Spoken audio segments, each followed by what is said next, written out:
o nazismo ele acende influenciando pessoas também. Ele não acende em armas, não é? Exato. Existe um filme chamado A Onda, que eu sugiro quem quiser procurar, um filme bastante antigo, onde nos Estados Unidos um garoto numa escola, acho que no ensino médio, perguntam para o professor como foi isso que o nazismo conseguiu conquistar os corações e mentes de tantas pessoas, e tantos alemães, né, de tantas pessoas. E ele monta um esquema de domínio, de poder, de influência de poder e de o que a gente chama de criação de inimigos externos, onde pessoas deveriam ser perseguidas e outras deveriam ser protegidas. E ele cria um sistema, um microsistema na escola, como se fosse um regime nazista. E aí ele, em um dado momento, ele acaba mostrando a realidade para os estudantes num evento. E isso é muito marcante. O meu avô, pai do meu pai, sobreviveu ao Holocausto. Ele fugiu de um campo de extermínio, Sobibor, que era um campo que as pessoas chegavam e morriam automaticamente. Tocava música clássica na estação de trem. As pessoas desciam achando que iam tomar banho, marchavam até a câmara de gás, entravam e morriam. Meu avô, por sorte, disse que era jardineiro quando ele chegou. E botaram ele de lado. E ele misturava as cinzas dos mortos que eram queimados nos fornos depois da câmara de gás com a terra para poder fazer espaço. E 6 meses depois, eles se juntaram com vários judeus e alguns presos russos que estavam lá, fizeram uma revolta bem-sucedida e mataram 10 ou 11 oficiais da SS, cada um em algum lugar diferente do campo. Isso desestabilizou as forças polonesas que estavam guardando as entradas dos campos. Tinham 11 oficiais da SS, que eram considerados as pessoas mais hierarquicamente mais capacitadas lá, e tinham soldados poloneses guardando a parte do campo como se fossem vigias. Eles se desestabilizaram e muitos judeus fugiram. Meu avô participou da revolta, matou um nazista e fugiu. 300 pessoas fugiram, 55 sobreviveram dessa fuga. Meu avô foi um deles, senão não estava aqui hoje. E meu avô conta num filme, num documentário que Spielberg fez ao redor do mundo, filmando várias pessoas que sobreviveram ao Holocausto. Meu avô participou desse documentário em 96, ele contou a história dele. Ele tinha que fugir dos poloneses, porque a fisionomia dele confundia os alemães. Não entendiam ele como judeu, mas os poloneses não judeus identificavam ele como judeu. E ele foi várias vezes pego por poloneses que não eram alemães, e foi enterrado vivo e foi colocado em poços de lama para se afogar, e ele conseguiu sobreviver umas 3 vezes a tentativas de assassinato depois que ele fugiu do campo de extermínio. E o que os poloneses então estavam tentando fazer se ele estava fugindo do campo de extermínio? Porque esses poloneses, eles também aprenderam em algum lugar esse discurso de ódio. Eles também acreditaram nesse discurso de que é ok odiar uma minoria, é ok colocar como bode expiatório e é ok matar uma pessoa. Quando a gente não protege o mal, Elie Wiesel, que foi um grande caçador de nazistas, ganhou o Prêmio Nobel da Paz, já faleceu. Ele tinha um instituto que educava sobre o Holocausto e perseguia e tentava identificar nazistas que conseguiram escapar à justiça após a Segunda Guerra. Ele dizia que para o mal vencer, o bem não precisa fazer nada.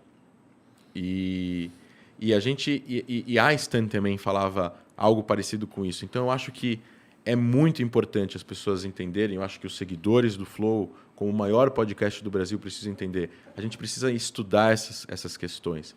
A gente precisa construir no Brasil e continuar construindo uma sociedade mais fraterna com as outras pessoas que são diferentes, sem preconceitos. E isso, para acontecer, não pode haver, de jeito nenhum, uma normalização, uma banalização, uma normalização de um dos períodos mais sombrios que aconteceu na história da humanidade. O Brasil foi palco. O Brasil foi o país que teve o maior partido nazista fora da Alemanha durante a Segunda Guerra Mundial. Recentemente... Houve um partido nazista no Brasil? Houve um partido de 3 mil pessoas, os integralistas, com passeata, com suástica, com a bandeira do Brasil do lado da bandeira nazista. Eu recomendo a todos que moram em São Paulo ou que eventualmente visitem a cidade, visitarem o Museu Judaico. Lá tem uma exposição sobre isso e mostram as fotos sobre essas passeatas no Brasil. É assustador imaginar que isso aconteceu no Brasil. Então a gente precisa sim falar sobre isso, a gente precisa sim combater o intolerável. O intolerável não tem espaço. Eram brasileiros influenciados pelo discurso Exato. alemão. Exato. E assim, os discursos de ódio, assim, numa sociedade existe de tudo. E a gente nunca vai acabar completamente com o preconceito, com o racismo. Isso é uma coisa, acho que, endêmica do ser humano. Se você viajar para os países mais desenvolvidos, vai ter pessoas que pensam coisas ruins. Pega a Noruega, com aquele atentado daquele terrorista norueguês que entrou num campo de juventude e fuzilou um monte de gente. Tem até um filme que conta isso. A Noruega, um dos países mais avançados do mundo, um dos sistemas educacionais mais avançados do mundo, existe, sim, uma tendência em que a humanidade precisa se autoeducar o tempo todo. A gente está o tempo todo precisando educar os outros e falar sobre assuntos que levem as pessoas a reflexões para a gente conseguir construir sempre uma cidade melhor.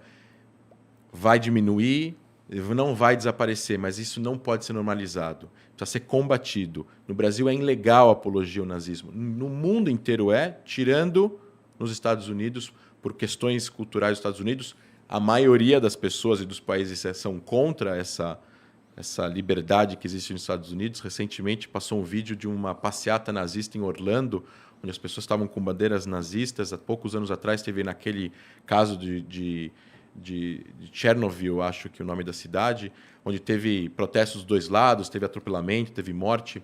A gente não pode normalizar. Aquela foto daquele policial negro protegendo pessoas que estão com bandeiras nazistas. Que se pudessem chegar ao poder, eles com certeza matariam ou com certeza perseguiriam aquele mesmo policial que estava protegendo a vida deles, para eles poderem gozar da sua pseudo-liberdade de protestar ou de falar o que eles tinham lá para falar. E isso é uma coisa que eu acho que a sociedade precisa entender.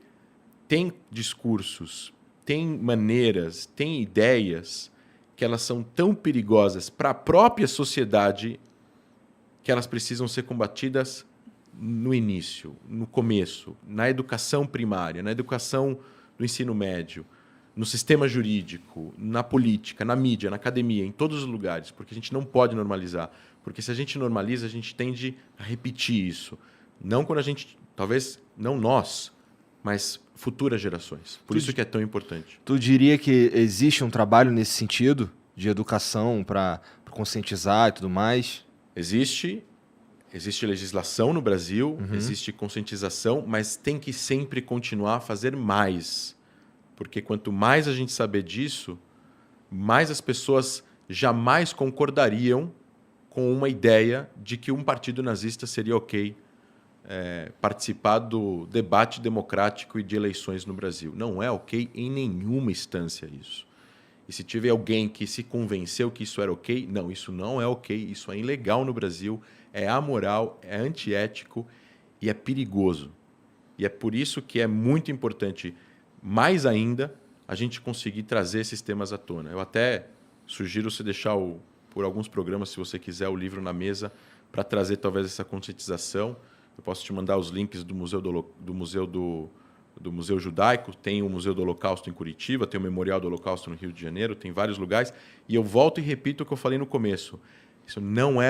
O nazismo não é apenas uma questão judaica, né? O nazismo não perseguiu apenas os judeus. O nazismo perseguiu minorias, perseguiu negros, perseguiu deficientes físicos, perseguiu ciganos, perseguiu homossexuais, perseguiu pessoas que pensavam diferentes politicamente falando.